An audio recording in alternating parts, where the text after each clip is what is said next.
بسم اللہ الرحمن الرحیم۔ السلام علیکم۔ غامدی صاحب کے ساتھ ہفتہ وار سوال و جواب کی براہ راست نشست کو لے کر ایک دفعہ پھر ڈیلس امریکہ غامدی سینٹر سے حاضر خدمت آغاز کرتے ہیں۔ ہم سے بہت شکریہ آپ کے وقت کا۔ یزید کو ولی عہد مقرر کیا امیر معاویہ نے، ولی عہدی کی دین میں کیا حیثیت ہے، اسلام اس بارے میں کیا کہتا ہے، شرعی، اخلاقی اور جو مروجہ سیاسی اصول تو زمانے کے، اس کی روشنی میں غامدی صاحب کا نقطہ نظر کیا ہے۔ ایک ایک کر کے ہم سب موضوعات کے سلسلے کو ہم نے آگے بڑھایا۔ آپ نے جو بات پیش کی وہ یہ کہ دین میں ایک ہی طریقہ ہے جائز طریقے سے حکمران منتخب کرنے کا، وامرهم شورى بینہم ہے۔ اگر اس پر عمل درآمد ممکن نہ رہے تو خود دین نے ہمیں بتایا ہے کہ متبادل راہوں کی طرف جایا جا سکتا ہے۔ سید امیر معاویہ نے اسی متبادل راہ کا انتخاب کیا اور ملوکیت کا ایک نظام بنایا۔ بیٹے کا انتخاب اسی پس منظر میں تھا۔ ہم سب گزشتہ نشست کے آخر میں نے ایک سوال آپ سے پوچھا تھا کہ یزید کے مقابلے میں جو شخصیت کھڑی ہیں ان کا نقطہ نظر کیا ہے، ان کا نیریٹو کیا ہے، کیا وہ اس کے مقابلے میں شرعیت پر مبنی اسلام کا کوئی الگ نظم اجتماعی بنانا چاہتے ہیں؟ کیونکہ بالعموم جو نیریٹو ہے وہ یہ ہے کہ ایک فاسق، ایک فاجر، ایک متغلب، ایک ایسا حکمران آ گیا ہے جس نے مذہب اسلام کے تار و پود بکھیر دی ہیں اور اب کسی شخصیت نے اٹھنا ہے اور اٹھ کے دین کو اس کی حقیقی صورت میں بحال کرنا ہے۔ ہم لوگ تو بچپن سے شعر بھی سنتے آئے ہیں کہ اسلام زندہ ہوتا ہے کربلا کے بعد۔ میں چاہتا ہوں ذرا کھل کے بات کریں، لوگ اب آپ کے سیاسی موقف کو اور جیسے آپ منفرد انداز میں چیزوں کو دیکھتے ہیں اپریشیٹ بھی کر رہے ہیں، بتائیے گا مجھے سیدنا حسین کا جو موقف تھا کیا وہ یہ نہیں تھا جو عام طور پہ دنیا بھر میں معروف ہے کہ ایک فاسق، فاجر، ایک بدعہد حکمران آ گیا ہے، اب اسلام کو اس کے ہاتھوں سے آزاد کروانا ہے اور حقیقی اسلام کی بازیافت ہے، اس کے لیے جدوجہد کرنی ہے؟ ہماری بدقسمتی ہے کہ ہمارا رویہ بہت سی چیزوں میں علمی نہیں ہوتا۔ ہم اپنے خیالات کو واقعہ فرض کر لیتے ہیں۔ ابھی آپ نے فرمایا پوری امت سے کیا مراد ہے؟ ہمارے ہاں پچھلے 1400 سال 1500 سال میں بہت سے اہل علم پیدا ہوئے ہیں، مورخین ہیں، محدثین ہیں، تفسیر پر جن لوگوں نے غیر معمولی کام کیا ہے وہ لوگ ہیں، علم کلام کے ماہرین ہیں، فلسفے کے ماہرین ہیں، اسی طرح علوم عالیہ ہیں، لغت، ان سب چیزوں کے وہ لکھ رہے ہیں۔ مورخین کا تو خاص موضوع یہی ہے، ان میں سے کسی نے یہ باتیں بیان نہیں کی، نکال کے دیکھ لیجیے۔ یعنی اگر کبھی موقع ملے تو صرف ابن کثیر کی البدایہ والنہایہ نکال کر دیکھ لیجیے۔ واعظ حضرات ایک افسانہ بنا کے پیش کر دیتے ہیں۔ اس طرح کے معاملات میں سب سے پہلا سوال جو ایک اچھے طالب علم کو، اور اگر اللہ تعالیٰ نے توفیق دی ہے تو ایک اچھے محقق کو یہ کرنا چاہیے کہ اس وقت کے لوگوں نے اپنا کیا مقدمہ بیان کیا ہے۔ ہم جب اپنے زمانے کے سیاسی حالات کا مطالعہ کرتے ہیں تو جو سیاسی رہنما میدان میں ہیں وہ دونوں باتیں بیان کر رہے ہوتے ہیں۔ یعنی وہ یہ بھی بیان کرتے ہیں کہ ہم کس مقصد کے لیے سیاسی جدوجہد کر رہے ہیں، بیان کرتے ہیں نا۔ اس وقت جو ہمارے ملک میں سیاسی جماعتیں ہیں، امریکہ میں سیاسی جماعتیں ہیں، اسی طریقے سے برطانیہ میں، دوسرے ملکوں میں ہیں، ہمارے ہمسائے میں بہت سے ممالک ہیں، وہاں سیاسی جماعتیں موجود ہیں۔ ان کے رہنما آپ کو بتا رہے ہوتے ہیں اور شب و روز بتاتے ہیں کہ ہم اس وجہ سے یہ جدوجہد کر رہے ہیں، ہمارے پیش نظر یہ پروگرام ہے، یہ ہمارا منشور ہے، ہم یہ بہتری پیدا کرنا چاہتے ہیں، ہمارے نزدیک معیشت، معاشرت، سیاست میں اس اسکیم کو روبہ عمل کرنے کی ضرورت ہے۔ تو ایجابی طور پر یا مثبت طور پر کیا چیزیں ہیں جو پیش نظر ہیں، اسی طرح وہ بتاتے ہیں کہ ہمارے مقابل میں جو جماعتیں ہیں، مثال کے طور پر ان کے یہ جرائم ہیں، انہوں نے کرپشن کی ہے، انہوں نے رشوت لی ہے، انہوں نے پاکستان کو بیچ کھایا ہے، انہوں نے ہندوستان میں یہ خرابیاں پیدا کی ہیں، کانگریس نے یہ کیا ہے، فلاں نے یہ کیا ہے۔ میرا مدعا یہ نہیں ہے کہ یہ سب کچھ درست ہوتا ہے، لیکن یہ بیان کیا جاتا ہے۔ تو اگر کسی کو یہ بتانا ہے کہ سیدنا علی کا مثال کے طور پر کیا موقف تھا تو وہ سیدنا علی بیان کریں گے۔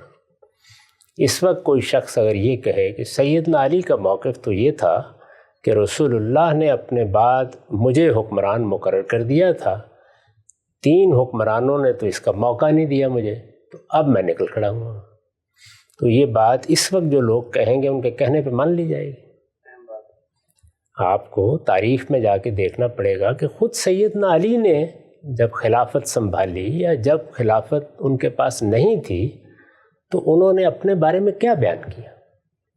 اسی طرح کا معاملہ، یہی اصول سیدنا حسین کے بارے میں ہونا چاہیے، یہی اصول سیدنا حسن کے بارے میں ہونا چاہیے، یہی اصول معاویہ رضی اللہ عنہ کے بارے میں ہونا چاہیے۔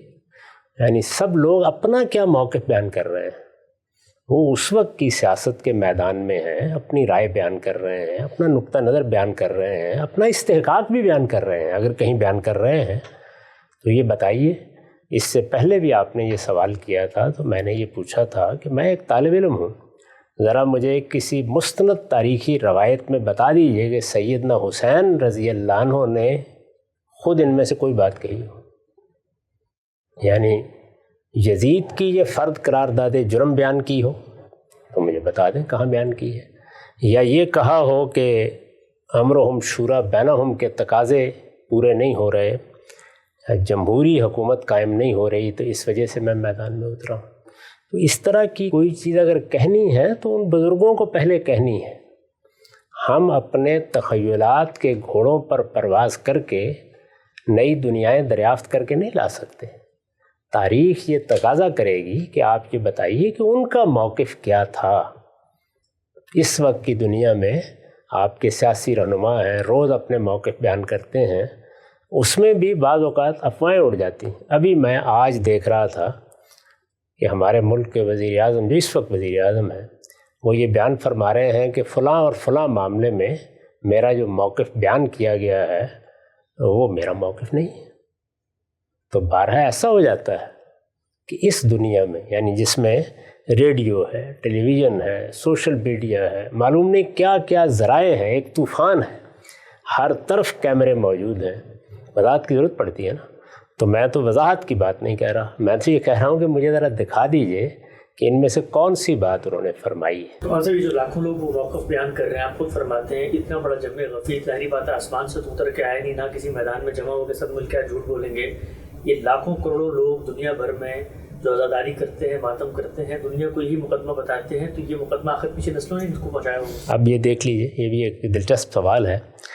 یعنی ایک واقعہ پیش آیا ہے جس کو غدیر خم کا واقعہ کہا جاتا ہے۔ ایک تالاب پر رسالت مآب صلی اللہ علیہ وسلم نے پڑاؤ کیا اور وہاں ایک واقعہ پیش آیا۔ اس میں جو بات کہی گئی ہے وہ بات ہمارے ہاں بھی موجود ہے، وہ اہل تشیع کے ہاں بھی موجود ہے۔ اس کو سمجھنے کا ایک عمل کئی صدی بعد شروع ہوتا ہے اور پھر اس کے بعد وہ ایک عقیدہ بنتا چلا جاتا ہے۔ تو ہر چیز جو کہی جاتی ہے اس طرح نہیں ہوتا کہ بہت لوگ کہہ رہے ہیں تو یہ اجماع ہو گیا، تواتر ہو گیا۔ بھائی اس کو پوری تاریخ میں دیکھنا پڑے گا نا، یہ کب وجود پذیر ہوئی ہے، کب اس کی پیدا ہوئی ہے، کہاں سے ہوئی ہے، کہاں سے پھوٹی ہے، پھر اس کے بعد دیکھیں گے۔ یہ آپ کے علم میں ہے کہ میں جب سنت پر تحقیق کر رہا تھا تو دائیں بائیں سے ہر طرف یہی معلوم ہوتا تھا کہ بچہ پیدا ہو جائے تو اس کو اپنی آغوش میں لے کر اس کے کان میں اذان کہنی چاہیے، ایک کان میں اذان دوسرے میں اقامت۔ تحقیق کی تو معلوم ہوا کہ کوئی بنیاد نہیں ہے اس کی، مسلمان پہلی 3 صدیوں میں واقف ہی نہیں تھے ذرا سے اس سے۔ تو اس لیے اس طرح کی بہت سی چیزیں ہوتی ہیں جن کو جب آپ پوری تاریخ میں رکھ کے دیکھتے ہیں تو اس وقت یہ واضح ہوتا ہے کہ یہ چیز کیسے پیدا ہو جاتی ہے۔ ہم نے جب آنکھ کھولی تو ہمیں تو یہی معلوم ہوتا تھا کہ بس آدمی مرا ہے تو اس کے بعد گھر والوں کو بھی خرچ کر کے مر جانا ہے، کیونکہ 5-7 جمعراتیں کرنی پڑیں گی، وہ ایک کل شریف پڑھنا پڑے گا، پھر چہلم پر جا کر کہیں نجات حاصل ہوگی۔ لیکن بعد میں معلوم ہوا کہ ان میں سے کوئی چیز بھی دین میں نہیں ہے، لوگوں کی ایجاد کردہ بدعتیں ہیں۔ تو اس لیے میں نے تو بڑی سادہ بات کہی ہے کہ آپ کی تاریخ موجود ہے نا، مثلا البدایہ والنہایہ، یہ ابن کثیر ہیں، ابن تیمیہ کے شاگرد ہیں، 8ویں صدی ہے۔ بھائی 8 صدیوں تک مسلمان امت کو اگر یہ پتہ نہیں تھا تو اب کیسے معلوم ہوا؟ تو ذرا دکھائیے مجھے۔ اس میں پورا موقف بیان کیا انہوں نے، ایک پورا باب ہے جس میں وہ بیان کرتے ہیں کہ کیا مسئلہ ہوا، کیسے نکلے، پھر کربلا کا واقعہ کیسے ہوا، اس کی تمام تفصیلات بیان کی ہیں انہوں نے۔ تو مجھے ذرا دکھا دیجیے اس میں کسی جگہ۔ میرے دل میں ایک بات ہے اور ایسا ہونا چاہیے، میرا ایک رومان ہے، میں اس کو دیکھنا چاہتا ہوں۔ یہ انہیں بیان کرنا تھا، وہ بڑی غیر معمولی شخصیات ہیں، بڑی زیرک شخصیتیں ہیں۔ میرے نزدیک تو اس کا کوئی امکان ہی نہیں تھا میرے بھائی۔ اگر سیدنا علی بھی دنیا میں رہتے تو موروثیت ہی ہونی تھی، آپ یہ دیکھیے وہ بھی اپنے زمانے کے حالات کی تبدیلیوں سے واقف تھے. جب ان سے پوچھا گیا، دنیا سے رخصت ہو رہے تھے، کہ آپ کے بیٹے حسن کو ہم حکمران بنا لیں، انہوں نے فرمایا کہ میں اس سے روکتا نہیں تمہیں. اچھا، یہ بات تاریخ میں نقل ہوئی ہے؟ جی ہاں، میں کہتا ہوں نہ روکتا ہوں. سوال یہ ہے کہ سیدنا عمر نے روک دیا تھا نا، اس لیے کہ کوئی وجہ نہیں تھی اس وقت صحابہ کی جماعت کی قیادت بالکل متعین تھی. یہ معلوم تھا کہ ان لوگوں میں سے جس کو بھی حکومت دی جائے گی، باقی لوگ اس کے سامنے سر تسلیم خم کر دیں گے. آخر انہوں نے جب 6 لوگوں پر یہ ذمہ داری ڈالی تو کیا کہہ کے ڈالی؟ ذرا پڑھیے تاریخ میں، طبقات ابن سعدی میں پورا واقعہ نکال دے کہ دیکھ لیجئے کیا کہا. انہوں نے کہا تم 6 اس وقت مسلمانوں کے رہنما ہو، جس نے اختلاف کرنا ہے تمہاری وجہ سے کرنا ہے. یعنی عام لوگ ایسے نہیں اختلاف کرتے سیاسی معاملات میں، ان کا کوئی لیڈر اور رہنما ہوتا ہے، وہ کہتے ہیں اس کو ہونا چاہیے. اس وقت بھی دیکھ لیں پاکستان میں انگلیوں پر گن سکتا ہوں کون سے لیڈر ہیں، جہاں کہیں بھی آپ لوگوں سے پوچھیں گے انہی کے بارے میں لوگ کہیں گے کہ ان کو ہونا چاہیے. یعنی اگر آپ کوئی سروے کریں تو لوگ بتا دیں گے آپ کو. تو جن لوگوں کو ہونا چاہیے وہ انہوں نے فرمایا یہ 6 ہے. یہ 6 کوئی شورا نہیں تھی، یہ کوئی پارلیمنٹ نہیں تھی، یہ 6 وہ لوگ تھے جو خلافت کے امیدوار ہو سکتے تھے. تو انہوں نے کہا کہ تم بیٹھ کے فیصلہ کرو. پہلا فیصلہ تمہیں کرنا ہے کہ تم کس پر اعتماد کرتے ہو. اور آپ دیکھیے وہاں کیا ہوا. عبد الرحمن بن عوف نے بیٹھتے ہی یہ کہا کہ بھائی پہلے تعداد کم کرتے ہیں، 3 کے حق میں دستبردار ہو جائے. ان کے ایما پہ ہو گئے، باقی 3 رہ گئے. انہوں نے کہا میں اپنے آپ کو خود دستبردار کرتا ہوں، مجھے حق دے دو کہ میں تم دونوں میں سے فیصلہ کرتا ہوں. تو یہ اصل میں وہ جو زعما جمع ہوئے ہیں، پہلے انہوں نے اپنے آپ کو وہاں کھڑا کیا کہ ہم کس پر متفق ہوتے ہیں، پھر اس کے بعد لوگوں سے جا کے پوچھیں گے. پھر وہ نکلے بازاروں میں، ان پہ لوگوں سے بھی پوچھا. تو اس لیے میں بار بار عرض کر رہا ہوں کہ جمہوریت کے لیے ناگزیر ہے کہ وہ لوگ ہونے چاہیے جن سے یا تو آپ براہ راست رائے لے سکیں. یہ مجھے بتائیے کہ ممکن ہے؟ یہ تو اب سے 100 سال پہلے ممکن نہیں تھا، ابھی ممکن ہوا ہے. نئے مواصلات کے ذرائع پیدا ہوئے ہیں. ایک بڑی سلطنت میں آپ پورے امریکہ سے چاہیں تو ووٹ لے لیں، رائے لے لیں. تو یہ ووٹ لینا کو یہ نہیں کہ انسان کو سوجا نہیں، کیسے لی جائے؟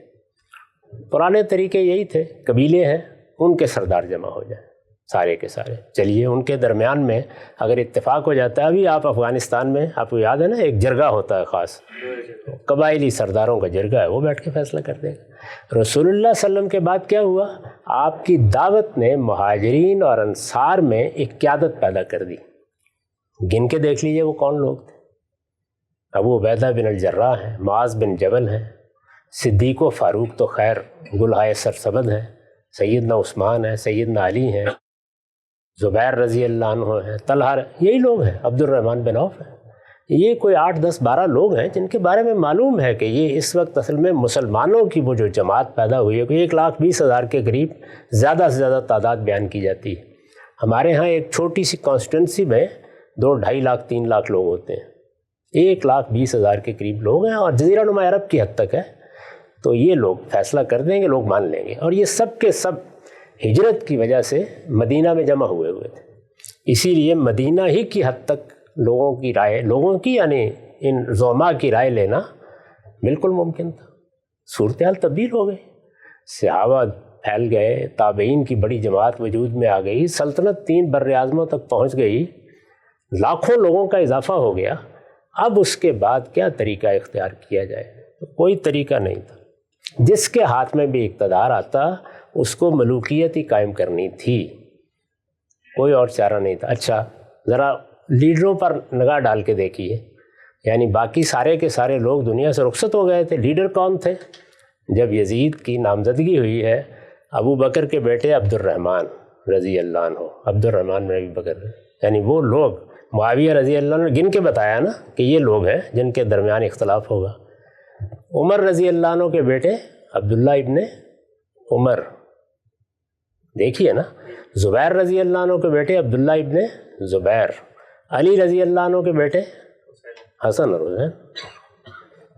تو بھائی موروثیت وجود میں آ چکی تھی، کوئی چارہ نہیں تھا اس کے سوا۔ یاد رکھیے ہمیشہ، اگر آپ ایسے نمائندگان یا ایسے ریپرزنٹیٹیو کا ایوان نہیں بنا سکتے کہ جس پر لوگوں کا اعتماد ہو اور یہ کہا جا سکے کہ یہ فی الواقع ریپرزنٹیٹیو نمائندہ لوگ ہیں، اگر نہیں بنا سکتے جمہوریت نہیں آ سکتی، پھر ملوکیت ہی آئے گی۔ وہی بہترین نظام ہوتا ہے۔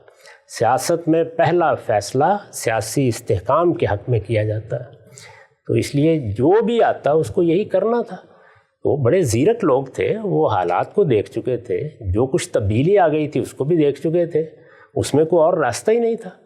یہی اس وقت کے رہنما تھے، سب کے سب ان جلیل القدر لوگوں کے بیٹے ہیں جو اقتدار سنبھال چکے تھے اس سے پہلے، یا جن کی کوئی حیثیت تھی اس معاملے میں۔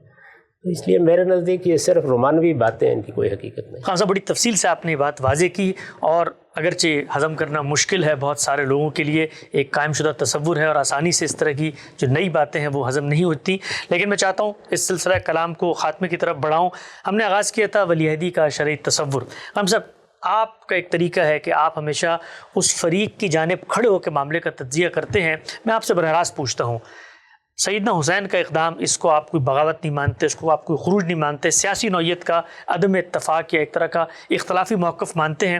جو دوسرا فریق ہے اس زمانے میں اور وہ ملوکیت کا حامی ہے، کیا وہ یہ زیوم کرنے کا حق نہیں رکھتا کہ جی یہ محض عدم اتفاق نہیں ہے، بلکہ ایک طرف بیعت سے انکار کیا، اس کے بعد مسلم نکیل کو کوفہ بھیجا، وہاں پہ بیعت لینے کا آغاز کر دیا، وہ بیعت آپ کے تصور کے مطابق کچھ بھی ہو، اس فریق کی نظر میں کیا یہ بغاوت نہیں تھی؟ پھر اس نے اس کے لیے جو اقدامات کیے تو اس کی بھی جسٹیفیکیشن پھر آپ کی نظر میں ہو جانی چاہیے؟ یہ تو ہر حکومت ایسے ہی کرتی ہے۔ یہ آپ کے علم میں ہے کہ ہمارے ہاں 2 بڑے حادثے پیش آ گئے تھے، آپ ذرا اٹھا کے دیکھیے اپنے قریب کی تاریخ، یہ ہمارے سامنے پیش آئے ہیں۔ مثلا لال مسجد کا حادثہ ہمارے سامنے پیش آیا نا، ہم نے اس کو خود دیکھا ہے۔ اس میں بھی ایک حکومت کا موقف ہے، ایک ان لوگوں کا موقف تھا۔ منہاج القرآن کا حادثہ، 14 کے دھرنوں کا حادثہ، یہ سب ہمارے سامنے ہوئے ہیں۔ ان میں 2 موقف ہوتے ہیں، اس میں کوئی شک نہیں ہے، لیکن اسلامی قانون موجود ہے، یعنی اسلامی قانون کو تو تبدیل نہیں ہونا، وہ تو موجود ہے نا۔ یہ سیاسی لحاظ سے بھی سمجھ لیجئے، دور حاضر میں 4 بنیادی سیاسی اقدار ہیں: جمہوریت، قوموں کا حق خود ارادی، انسان کے بنیادی حقوق اور قانون کی حکمرانی۔ ہم دور حاضر میں کھڑے ہیں۔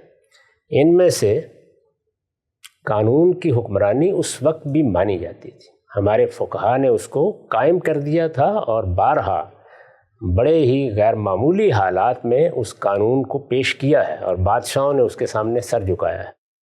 اس وجہ سے ہم تو یہ دیکھیں گے کہ اسلامی قانون کی روح سے کیا اسے بغاوت قرار دیا جا سکتا ہے؟ زیادہ سے زیادہ آپ یہ کہہ سکتے ہیں کہ بغاوت کا اندیشہ پیدا ہو گیا ہے، اس کا امکان ہے کہ کوفہ میں یہ بغاوت ہو جائے، اس کے حق میں استدلال کیا جا سکتا ہے۔ مسلم بن عقیل آئے ہیں، لوگوں نے ان کے ہاتھ پر بیعت بھی کی ہے، وہ خفیہ طور پر داخل ہوئے ہیں، اور سیدنا حسین بھی آ رہے ہیں۔ یہ بھی کہا جا سکتا ہے کہ حکومت کے پاس اطلاعات بھی ہوں گی۔ میں یہ عرض کر چکا ہوں کہ وہاں پہ شیعان علی کی بڑی اکثریت تھی، اور لوگ بڑی محبت کرتے تھے سیدنا علی کے ساتھ بھی اور ان کی اولاد کے ساتھ بھی۔ یہ صورتحال مانی جا سکتی ہے۔ اصل سوال یہ ہے کہ اسلامی قانون اس کی اجازت دیتا ہے کہ جب تک اس طرح کا کوئی معاملہ بالفعل نہ ہو جائے آپ لوگوں کو قتل کرنا شروع کر دیں۔ تو میں نے تو اس زاویے سے بتایا ہے کہ اس کو مان بھی لیجئے تو کیا کرنا چاہیے تھا، یعنی ان کو واپس بھیج دیا جاتا۔ وہ اگر اپنے خاندان کے ساتھ، اپنے احباب کے ساتھ وہاں منتقل ہو رہے تھے تو کہیں قیام فرماتے، تو قیام فرمانے دیا جاتا۔ بلکہ میں تو اس سے آگے بڑھ کے کہوں گا کہ استقبال کرنا چاہیے تھا اور ان کو بہت عزت کے ساتھ لے جانا چاہیے تھا۔ حکومت اس پوزیشن میں تھی کہ وہ باہر کھڑے ہو کر اتنا بڑا مارکا برپا کر دے، تو اس پوزیشن میں نہیں تھی کہ معاملات کو امن کے ساتھ کنٹرول کر لیں۔ اس میں غلطی ہوئی ہے، اس کے لیے کوئی جواز نہیں ہے۔ اگر خروج کا اندیشہ بھی ہے، بغاوت کا اندیشہ بھی ہے، تو جب تک بغاوت عملاً برپا نہیں ہو جاتی آپ کو پریونٹیو اقدامات کرنے کا حق ہے، کسی کو مار دینے کا حق نہیں ہے۔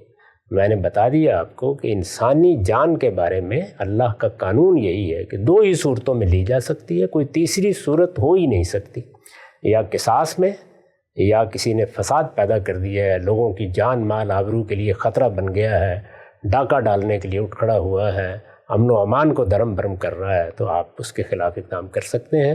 ان میں سے کوئی ایک اقدام کسی درجے میں بھی سیدنا حسین نے نہیں کیا تو آپ کو ان کو قتل کر دینے کا حق کیسے حاصل ہو گیا؟